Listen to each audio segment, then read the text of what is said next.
আমরা আশা করি উৎসব মুখর পরিবেশে আগামী ফেব্রুয়ারিতে নির্বাচন অনুষ্ঠিত হবে।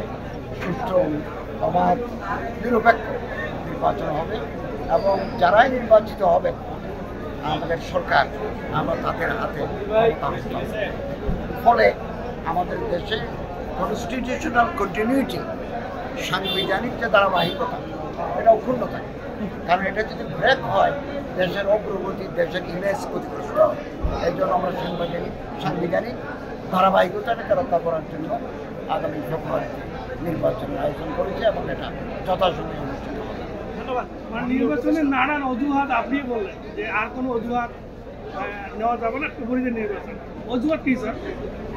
নানা কারণে মনে করেন কোনো ইস্যু তুলে কোনো খোলা পানিতে মাছ শিকার করার জন্য একদল লোক সবসময় সতর্ক থাকে এবং বারবার অযৌক্তিক দাবি তুলে অস্থিরতা তৈরি করতে চায়, সরকারকে বিব্রত করতে চায়।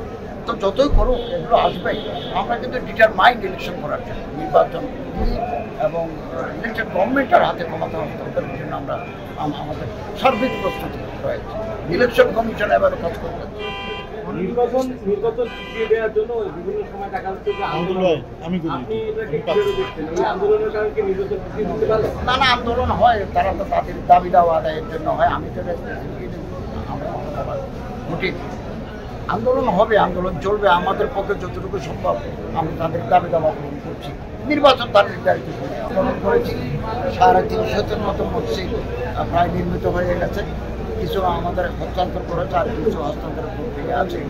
যেগুলো ফাটল হয়েছে অথবা ত্রুটিপূর্ণ আছে এগুলো আমরা একটা পাওয়ারফুল কমিটি গঠন করেছি। তারা বিভিন্ন জেলায় যাচ্ছে এবং তদন্ত রিপোর্ট দিলে আমরা অভিযুক্তদের বিরুদ্ধে আইন অনুযায়ী ব্যবস্থা নেব।